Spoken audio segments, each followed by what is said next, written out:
بسم اللہ الرحمن الرحیم۔ السلام علیکم، میں ہوں عدیل وڑائچ۔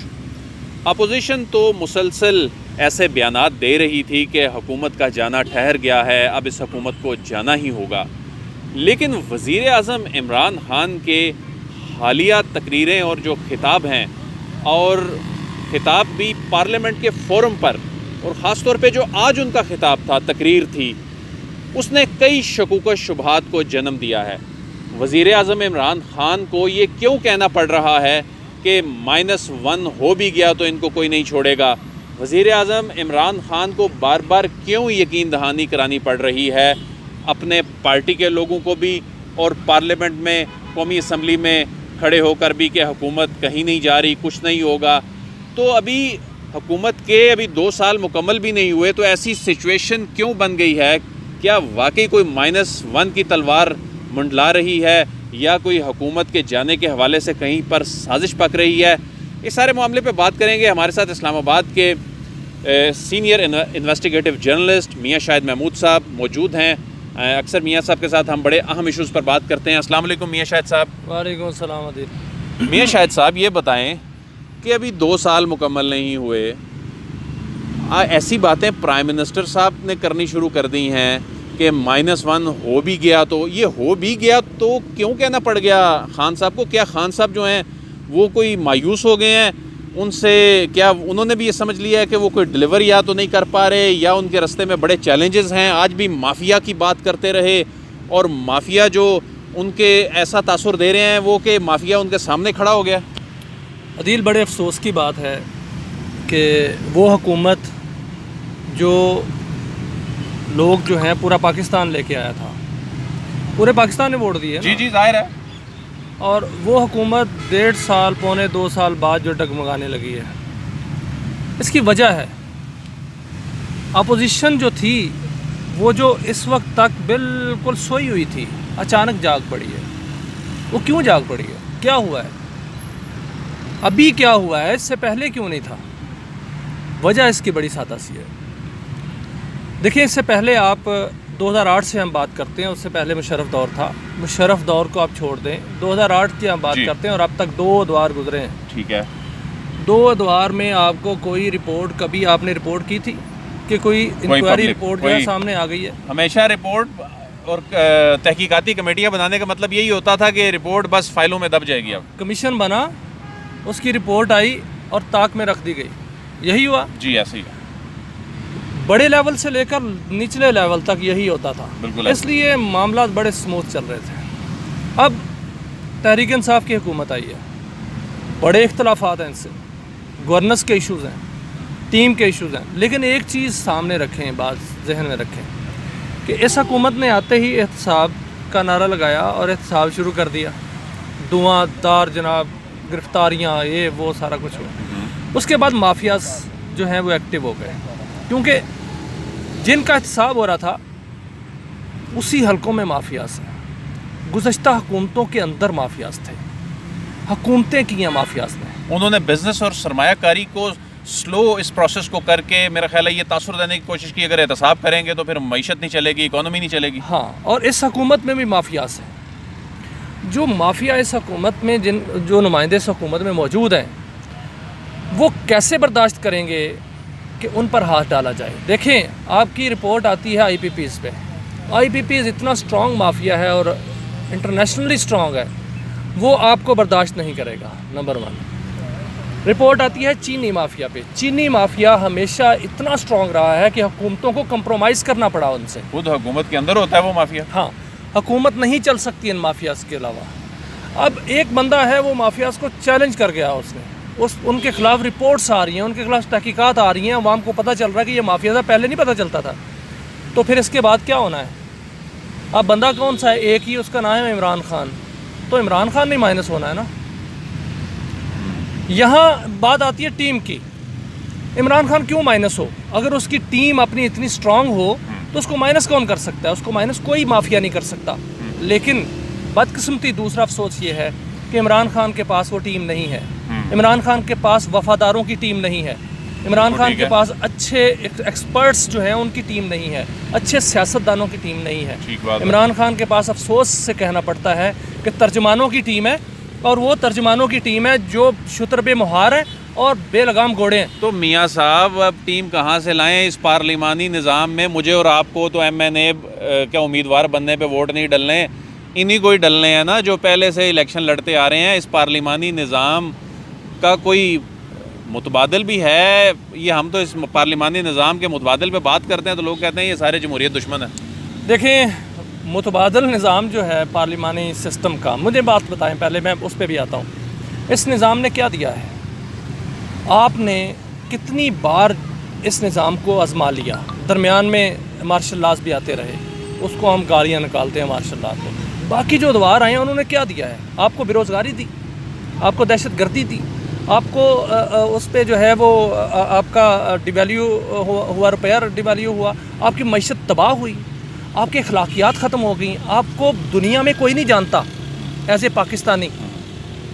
یہ ہوا ہے اس نظام نے، یہ ہمیں دیا ہے۔ ہم اپنی قوم کو قوم ہی نہیں بنا سکے اس نظام کے تحت۔ یہ نظام فیل ہو چکا ہے، یہ نظام فیل ہو چکا ہے۔ دیکھیں، اس کا متبادل کوئی آمریت نہیں، اس کا متبادل کوئی آمریت نہیں، لیکن اس کا متبادل صدارتی نظام ہے۔ اچھا، دنیا میں صدارتی نظام دیکھیں، جو بھی سب سے بڑی معیشت، سب سے بڑا ترقی یافتہ ملک امریکہ ہے، جی، امریکہ میں کیا ہے؟ صدارتی نظام ہے۔ مجھے چین بتائیں، چین اس وقت سپر پاور بن رہا ہے، چین میں کیا ہے؟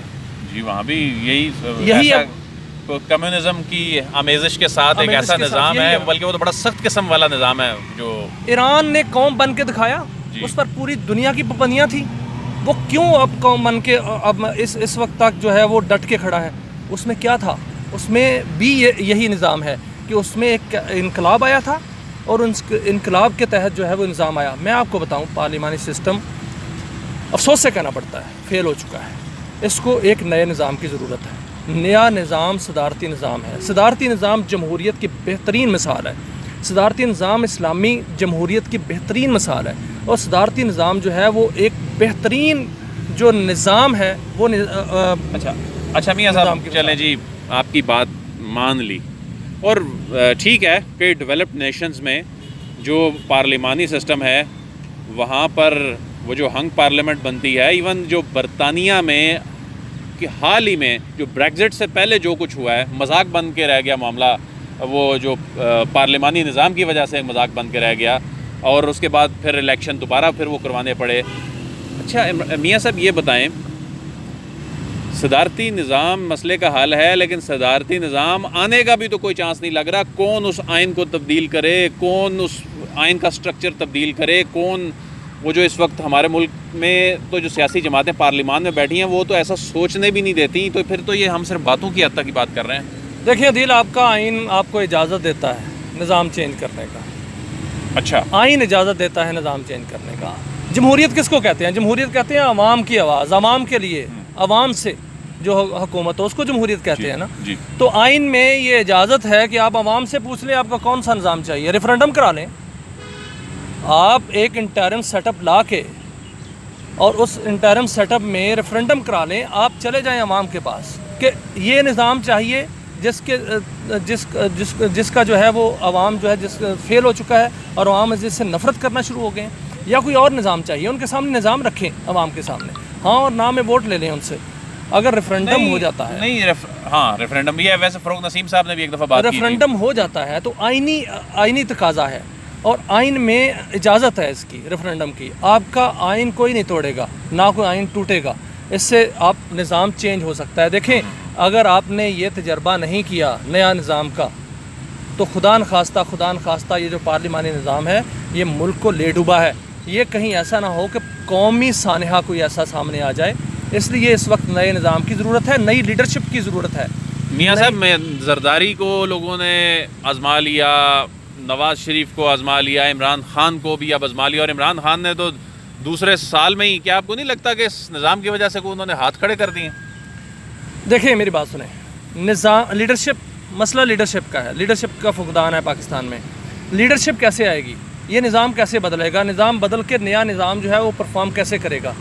آپ ایک عوام میں شفاف طریقے سے جائیں تو صحیح، جب آپ جاتے ہیں اپنا ووٹ اس لیے لیتے ہیں کہ آپ نے بڑا بڑا پیسہ سرمایہ کاری کر کے اور خرچ کر کے جاتے ہیں، مافیاز کے کندھوں پہ بیٹھ کے جاتے ہیں، تو پھر ہوتا کیا ہے؟ پھر وہی لوگ آئیں گے جو کرپٹ ہوں گے، پھر وہی لوگ آئیں گے جو ایکسپرٹ نہیں ہوں گے، وہ پھر وہی لوگ ہوں گے جن کے سٹیکس ملک میں نہیں ہوں گے۔ آج عمران خان کو کہنا پڑ رہا ہے کہ مافیاز جنہوں نے احتساب کرنا تھا وہی مافیاز کے ساتھ مل گئے۔ آپ کے جو ادارے ہیں احتساب کے ادارے، جو احتساب کے ادارے ہیں، نیب ہے آپ کا جو FIA ہے، یہ سارے ادارے ہیں جنہوں نے احتساب کرنا ہوتا ہے۔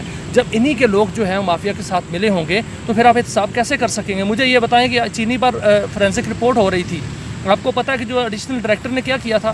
ایڈیشنل ڈائریکٹر پہلے ہی ان کو انفارم کر دیتا تھا کہ جس طرح یہ مافیاز ہر جگہ بیٹھے ہیں عدیل، اور اسی طرح اس نظام نے ختم ہو کے نیا نظام جو ہے۔ اچھا، کیا خان صاحب اس چیز کو انڈرسٹینڈ کر چکے ہیں کہ اب پریزیڈینشل سسٹم ہی مسئلے کا حل ہے، اور وہ بھی یہ چاہتے ہیں؟ آپ کی کیا انڈرسٹینڈنگ ہے؟ دیکھیں، خان صاحب کے پہلے بھی اس کی انڈرسٹینڈنگ خان صاحب میں تھی۔ خان صاحب نے اپنی حکومت سے آنے سے پہلے کئی دفعہ اپنی تقاریر میں کہا تھا کہ پریزیڈینشل سسٹم جو ہے وہ پاکستان کے مسائل کا حل ہے، اور پریزیڈینشل سسٹم جو ہے وہ صرف مسائل کا حل ہی نہیں ہے، ہماری قوم کو متحد کرنے کا بھی حل ہے۔ اس وقت ہم جو صوبوں میں بٹے ہوئے ہیں، قومیتوں میں بٹے ہوئے ہیں، اپنے نظریات میں بٹے ہوئے ہیں، پریزیڈینشل سسٹم ہی آپ کو ایک امبریلا کے نیچے لا سکتا ہے۔ یہ عمران خان بھی ان کا نظریہ بھی پہلے یہی تھا اور ان کو احساس بھی ہو چکا ہے، لیکن اب وہ لیڈرشپ کون ہوگی وہ لوگ منتخب کریں گے۔ وہ جس کو بھی لوگ منتخب کر کے اپنا جو ہے وہ صدر بنائیں گے، وہ اس نظام کو چلائے گا، اور میں آپ کو بتاؤں کہ وہ نظام جو ہے وہ ڈیلیور کرے گا۔ اور صدارتی نظام پاکستان میں نافذ ہو گیا تو صرف 2 سال، اسی دن سے ڈیلیور ہونا شروع ہو جائے گا۔ صرف 2 سال میں دیکھیں نا، عمران خان ادھر، یا عمران خان کی جگہ کوئی اور بھی ہو، ادھر کیا وہ کرے اکیلا جب اس کو بیساکھیوں کی ضرورت، بیساکھیوں کے سہارے وہ چل رہا ہو؟ دیکھیں، اس کو آپ نے ٹیم نہیں دی، عمران خان کو ٹیم نہیں دی۔ عمران خان کے پاس ٹیم کون سی ہے؟ عمران خان کے پاس ایک بھی جو بندہ ہے، ایک بھی ٹیم اس کا ممبر جو ہے وہ اس قابل نہیں ہے۔ کوئی مجھے ایک ٹیم ممبر کا نام دے دیں جو اس قابل ہو۔ عمران خان جب کابینہ کا اجلاس کرتا ہے تو وہ لڑ پڑتے ہیں، کابینہ کے اجلاس میں پالیسی ڈیسیجن ہوتے ہیں، وہاں پر لڑ پڑتے ہیں۔ جب آپ وہاں پر لڑیں گے اور ایک دوسرے کی چیزیں لیک کریں گے تو کیا وہاں پر گورننس ہوگی؟ کیا وہاں پر حکومت ہوگی؟ وہ نظام چلے گا؟ اس لیے اپوزیشن کو موقع مل رہا ہے، لیکن اپوزیشن دم توڑ چکی ہے۔ اپوزیشن کے پاس بیچنے کو کچھ نہیں ہے، اور اس وقت کسی کے پاس بھی بیچنے کو کچھ نہیں ہے۔ نئی لیڈرشپ کی منتظر ہے یہ قوم، اور نئی لیڈرشپ جو ہے وہ نکلے گی، بہت جلد نکلے گی۔ بہت بہت شکریہ۔ جو سابق لا منسٹر ہیں، اس وقت میری آج سے تقریباً سال پہلے بات ہوئی تھی، تو میں نے ان سے یہ سوال کیا تھا کہ صدارتی نظام کے حوالے سے تو آئین تبدیل کرنا پڑے گا، سب کچھ کرنا پڑے گا۔ انہوں نے کہا یہ ساری باتیں ٹھیک ہیں، لیکن اس میں رکاوٹ نہیں ہے، ریفرینڈم ہو سکتا ہے، اور ریفرینڈم پہ جو عوام فیصلہ کرے، عوام کا فیصلہ جو ہے وہی اصل فیصلہ ہوتا ہے۔ تو بہرحال دیکھتے ہیں آنے والے دنوں میں یہ معاملات کہاں جاتے ہیں۔ عدیل وڑائچ کو اجازت دیجیے، آپ سے پھر ملاقات ہوگی۔ اللہ حافظ۔